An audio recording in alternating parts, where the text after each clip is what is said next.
انسانی زندگی میں بہت ساری چیزیں ایسی ہوتی ہیں جن کا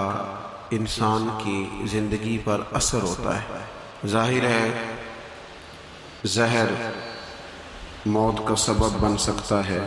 تریاک ایک ایسی چیز ہوتی ہے جو زہر کے اثر کو بھی کاٹ دیتی ہے۔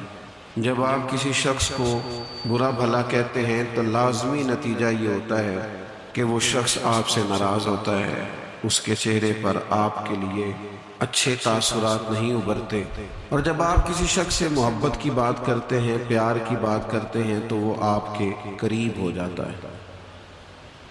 آپ نے اگر کسی شخص کو مکہ دکھایا تو ظاہر ہے اسے غصہ آئے گا، لیکن اگر آپ نے کسی کو نظر جھکا کے محبت سے سلام کیا ہے تو یقیناً اسے آپ سے محبت ہوگی، آپ پہ پیار آئے گا۔ انسان کے اعمال کا اس کی زندگی پر اثر پڑتا ہے۔ ہمارے جو روزمرہ کے معاملات ہوتے ہیں اگر وہ صالحیت والے ہوں، نیک ہوں، اچھے ہوں تو وہ ہماری زندگی پر اثر چھوڑتے ہیں۔ اس سے ہماری زندگی خوبصورت ہوتی ہے، معنی خیز ہوتی ہے، ٹھنڈی ہوتی ہے، راحت والی ہوتی ہے۔ اور ہمارے اعمال اگر بد ہوتے ہیں، برے ہوتے ہیں تو اس کا لازمی نتیجہ یہ نکلتا ہے کہ ہماری زندگی سے سکون چلا جاتا ہے، آزمائشیں، پریشانیاں، تکالیف، دکھ بڑھ جاتے ہیں۔ قرآن مجید فرقان حمید نے ان دونوں عنوانات کو بیان کیا، فرمایا کہ من عمل صالحا من ذکر او انثی، جو بھی نیک عمل کرے چاہے مرد ہو چاہے عورت ہو، وَهُوَ مُؤْمِنٌ، ہو وہ مومن، فَلَنُحْيِيَنَّهُ حَيَاةً طَيِّبَةً، ہم ضرور اسے پاکیزہ زندگی عطا فرمائیں گے۔ اگر نیک اعمال کرو گے تو شرط ایک ہی ہے کہ مومن ہو، باقی مرد ہو یا عورت ہو یہ کوئی شرط نہیں۔ اگر نیک اعمال کریں گے تو فَلَنُحْيِيَنَّهُ حَيَاةً طَيِّبَةً، پھر ہم پاکیزہ زندگی اس شخص کو نوازیں گے۔ مسند امام احمد بن حنبل میں حضرت ابو ہریرہ رضی اللہ تعالیٰ عنہ سے مروی حدیث موجود ہے، نبی اکرم صلی اللہ تعالیٰ علیہ وسلم نے ارشاد فرمایا کہ رب کریم فرماتا ہے اگر میرے بندے کرے میری فرما برداری تو میں رات کو ان پر بارش برساؤں گا، دن کو سورج طلوع کروں گا، اور کبھی انہیں کڑک کی آواز بھی سنائی نہیں دے گی، آواز بھی کبھی ان کے قریب نہیں آئے گی کڑک کی۔ اگر میری فرما برداری کریں تو میں ان کے لیے آسانیاں کر دوں گا، رحمت ہو جائے گی بندوں۔ ہمارے جو اعمال ہوتے ہیں وہ لازمی طور پر ہماری زندگی پر اثر انداز ہوتے ہیں۔ آپ خود دیکھ لیں، ایسا نہیں ہے کہ ہماری باتیں صرف سامنے والے پر اثر کرتی ہیں، ہماری گفتگو، ہماری بات، ہمارا انداز ہمارے اپنے اوپر بھی اثر انداز ہوتا ہے۔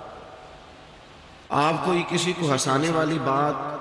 کرنا چاہ رہے ہیں اور آپ نے گفتگو چھیڑی ہے، کوئی بات ایسی ہے جس میں کوئی ایسی بات ہے جس میں لوگ ہنسیں گے، کوئی لطیفہ ہے، کچھ ایسا ہے، تو وہ بات ابھی آپ نے سنائی نہیں، ابھی وہ آپ کے ذہن میں ہے، آپ سنانا چاہ رہے ہیں، لیکن اس کو سوچ کر آپ ہنسنا شروع کر دیتے ہیں۔ اور بہت سارے لوگ ایسے ہوتے ہیں جو بات کر ہی نہیں پاتے، ہنس ہنس کے لوٹ پوٹ ہوتے رہتے ہیں۔ بالکل اسی طرح اگر کوئی شخص ایسی بات کرنا لگا ہے جو دکھ والی بات ہے، تکلیف والی ہے، اس کی زندگی کا کوئی کٹھن مرحلہ، تو بات کرنے سے پہلے وہ رو پڑتا ہے، اس سے بات نہیں ہوتی، اس طرح وہ پھوٹ پھوٹ کر تڑپ کر روتا ہے۔ تو اس کا مطلب ہے حالانکہ ابھی بات اس نے کی نہیں، ابھی اس کے ذہن میں ہے، وہ کرنے لگا ہے لیکن رونا پہلے آ گیا۔ معنی یہ ہے کہ ہماری گفتگو کا صرف سامنے والے پر ہی اثر نہیں ہوتا، ہماری باتوں کا ہمارے اپنے اوپر بھی اثر ہوتا ہے۔ زندگی میں جو اعمال بھی ہم کرتے ہیں، جو ہم کہتے ہیں، جو ہم سوچتے ہیں، جس طرح کی زندگی ہم گزارتے ہیں وہ ہمارے اوپر اثر انداز ہوتی ہے اور ہمارے اعمال کو وہ پوری طرح متاثر کرتی ہے۔ اس لیے بخاری میں حدیث ہے، نبی اکرم صلی اللہ تعالیٰ علیہ وسلم نے فرمایا بندہ بولتے بولتے بعض اوقات ایسا جملہ بول جاتا ہے اسے پتہ ہی نہیں ہوتا اور اللہ تعالیٰ اس کے درجات کو بلند فرما دیتا ہے، ایک جملے کی وجہ سے، ایک بات کی وجہ سے، ایک خیر کی گفتگو کی وجہ سے اس کے درجات بلند ہو گئے۔ اور حضور فرماتے تمہیں پتہ ہی نہیں ہوتا اور تم بولتے بولتے بات کرتے، یعنی تمہاری گفتگو تمہاری زندگی میں خود اتنا اثر رکھتی ہے کہ تم بات کرتے کرتے بعض اوقات کوئی ایسی بات کر دیتے ہو کہ اس جملے کی وجہ سے تمہیں خبر بھی نہیں، لیکن اس جملے کی سختی اتنی تھی، اس کی سزا اتنی تھی کہ اللہ اس جملے کی وجہ سے دوزخ کا فیصلہ کر دیتا ہے۔ کیا سمجھایا جا رہا ہے کہ ذرا نا سوچ کے بولو، ناپ تول کے بات کرو، اپنے جملوں کا وزن رکھو، جو منہ میں آیا ہے، جو طبیعت میں آیا ہے، جو من چاہا ہے اسے کہہ نہ دو، پہلے ذرا دیکھو تو صحیح تم کیا کہنے لگے، غور تو کرو کہ تمہاری وہ جو گفتگو ہے وہ کس پس منظر میں ہے،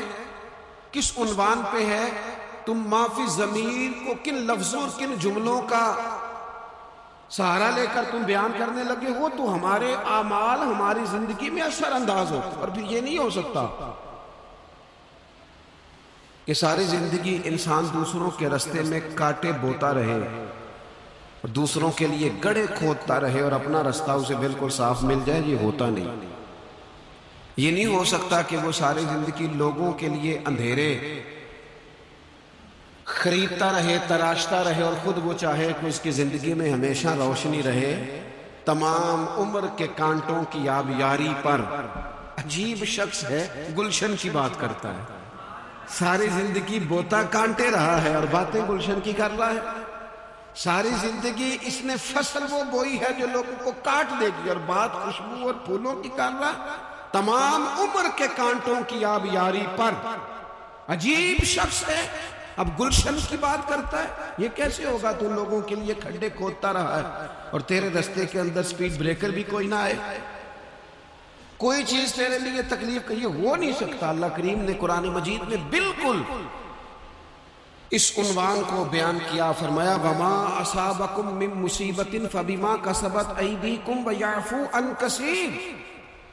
فرمایا تمہیں جو بھی مصیبت پہنچتی ہے وہ تمہارے ہاتھوں کے کمائے ہوئے اعمال کی وجہ سے پہنچتی ہے۔ وَيَعْفُو عَن كَثِيرٍ، اور بہت کچھ تو وہ معاف فرما دیتا ہے۔ کچھ اعمال کی سزا تمہیں ملتی ہے، زیادہ باتیں تو مالک مہربان ہے، اپنے فضل سے معاف فرما دیتا ہے۔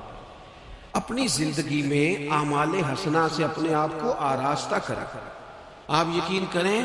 ہم جو خیر کا عمل کرتے ہیں تو وہ ہماری زندگی میں بڑے اثرات ڈال کے جاتا ہے۔ یہ جو شر ہوتا ہے اس کا نقصان صرف سامنے والے کو نہیں ہوتا، یہ شر جب پھیلتا ہے تو وہ ہمارے گھروں کو بھی لپیٹ میں لے لیتا ہے۔ معاذ اللہ، یہ شر جب پھیلتا ہے تو پھیلانے والے کو بھی اپنی لپیٹ میں لے لیتا ہے۔ جب لوگ آگ جلاتے ہیں پھر یہ تو نہیں نہ ہوتا کہ آگ یہ دیکھتی ہے کہ میں نے اس شخص کو تپش دینی ہے اور اس کو نہیں دینی، وہ تو برابر جلاتی ہے، تو برابر نقصان کرتی ہے، وہ تو برابر لوگوں کی طبیعتوں کے اندر اندھیرا کرتی ہے۔ تو اعمال پر غور کریں، زندگی میں غور کریں، رستہ آخر کون سا ہے۔ میں نے دیکھا ہے کچھ لوگ مستقل بنیادوں پر لگے ہوئے اور وہ اپنے آپ کو آراستہ نہیں کرتے اچھے اعمال کے ساتھ، وہ کسی کرشمے کے منتظر ہیں، کسی دعا کے انتظار میں، کوئی تعویذ چاہتے، وہ کہتے کوئی آئے اور کچھ ایسا کر جائے کہ ہماری زندگی بدل جائے۔ اپنے اعمال پر توجہ دیں، اپنے روزمرہ کی چیزوں کو دیکھیں کہ ایسا نہیں ہوتا کہ ہم کوئی ایسی چیز کھا لیں جو ہماری طبیعت کے ساتھ فٹ نہ ہوتی ہو تو ہمارا سارا سکون لے نہیں جاتی، ہم کوئی ایسی غذا استعمال کر لیں جو ہماری بیماری کو بڑھا دے تو وہ ہمارے لیے آزمائش کا سبب نہیں بن جاتی۔ تو بھائی ہمیں ان غلطیوں کا بھی پتہ ہوتا ہے کہ جو غلطیاں ہم کرتے ہیں تو ہماری زندگی بے چین ہو جاتی ہے۔ ہمیں ان خطاؤں کا پتہ ہے کہ جن خطاؤں کی وجہ سے ہمارے لیے بہت تکلیف اور بہت آزمائش ہو جاتی ہے، یہ کسی کو کم پتہ ہوتا ہے۔ میں نے کسی سے ایک لفظ سنا تھا، میرے ذہن میں رہ گیا، کسی سیانے نے کہا تھا بندہ اپنا آپ ڈاکٹر ہوتا ہے، بندہ اپنا آپ طبیب ہوتا ہے، بندہ اپنا آپ ہی حکیم ہوتا ہے۔ اسے پتہ ہوتا ہے اس چیز سے طبیعت ٹھیک ہوتی ہے، اس چیز سے طبیعت خراب ہوتی ہے، وہ خود جا کے ڈاکٹر کو بتا رہا ہوتا ہے، وہ میں ذرا بد پرہیزی کر بیٹھا ہوں۔ او بھائی تو نیکی اور بدی کے معاملے میں بھی اپنا ڈاکٹر بن، غور کر۔ کسی کو پتہ نہیں تیرے بارے میں پتہ ہو کہ نہ ہو، تجھے تو پتہ ہے نا سارا۔ دوسروں کی غلطیوں کا شک ہوتا ہے، اپنا تو بندے کو پاک ہوتا ہے کہ پتہ سارا ہے سردار نو کیتیاں دا۔ اسے ساری خبر ہے من نانم کے من دانم، یہ ساری زندگی اپنی کوتاہیاں دوسروں پہ ڈالے، یہ دوسروں کو اپنی غلطیوں کا ذمہ دار بنائے، یہ پیچھے رہنے کی وجہ کسی اور کو قرار دے، اس کی مرضی ہے، جان چھڑانا چاہ رہا ہے۔ ورنہ یہ یاد رکھیے کہ انسان کو خبر ہوتی ہے کہ میری زندگی کے اندھیروں کا سبب کیا ہے، اسے پتہ ہوتا ہے کہ یہ جو عمارت انکمپلیٹ رہ گئی ہے تو میں کہاں سست ہوا تھا تو رہ گئی۔ جس طرح اعمال حسنہ، میں نے دونوں مقام قرآن مجید کے آپ کے سامنے رکھے، جس طرح اعمال حسنہ نور پیدا کرتے، جس طرح نیکی زندگی میں سرور لاتی، من عامل صالحا من ذکر او انثى وهو مؤمن فلنحيينه حیاتا طیبہ، وہ بھی نیک اعمال کرے، مرد ہو یا عورت ہو، شرط ہے کہ مومن ہو، فلنحيينه حیاتا طیبہ، ہم اسے پاکیزہ زندگی عطا فرمائیں گے اور ضرور پاکیزہ زندگی عطا کریں گے۔ ساتھ ہی قرآن مجید نے آگے جا کر ایک اور مقام پر یہ بھی کہہ دیا کہ وَمَا أَصَابَكُم مِّن مُّصِيبَةٍ فَبِمَا كَسَبَتْ أَيْدِيكُمْ وَيَعْفُو عَن كَثِيرٍ، تمہیں زندگی میں جو بھی مصیبت پہنچتی ہے تمہارے اپنے کمائے ہوئے اعمال کی وجہ سے پہنچتی ہے، زیادہ تو اللہ معاف کر دیتا ہے۔ اور نبی پاک صلی اللہ تعالی علیہ وسلم نے ان الفاظ کے ساتھ اس مضمون کو بیان کیا، فرمایا نیکی وہ ہے جو تیرے دل کو سکون عطا کرے۔ اب اس پر بھی غور کر لینا چاہیے کہ اگر کسی کی نیکی بھی اسے سکون نہیں دے رہی، اس نے اتنا راشن بانٹا ہے پھر بھی طبیعت کو سکون نہیں، تو پھر وہ دیکھ لے نیکی تو ہے پر ذرا معیاری نہیں ہو سکتی، نیکی تو ہے پر رضائے الہی والی نہیں ہے، اس نے بڑے خیر کے کام کیے ہیں پر طبیعت پھر بھی بے قرار ہے، تو اس کا مطلب یہ ہے کہ نیکی تو ہے پر کہیں کہیں اس میں دکھاوا آ گیا ہے۔ حضور فرمانے لگے نیکی وہ ہے جو تیرے دل کو قرار عطا کرے، اور فرمایا گناہ وہ ہے، بدی وہ ہے جو تیرے دل میں کھٹکے اور تو اس بات سے ڈرے کہ کہیں لوگوں کو پتہ نہ چل جائے، وہ بدی ہے، وہ شر ہے، وہ خوف ہے۔ یہ بڑی عقل کے قریب تعریف ہے نیکی اور بدی کی، اگر سمجھ میں آئے۔ یہ جو نیکیاں ہیں یہ طبیعت کو ٹھنڈا کرتی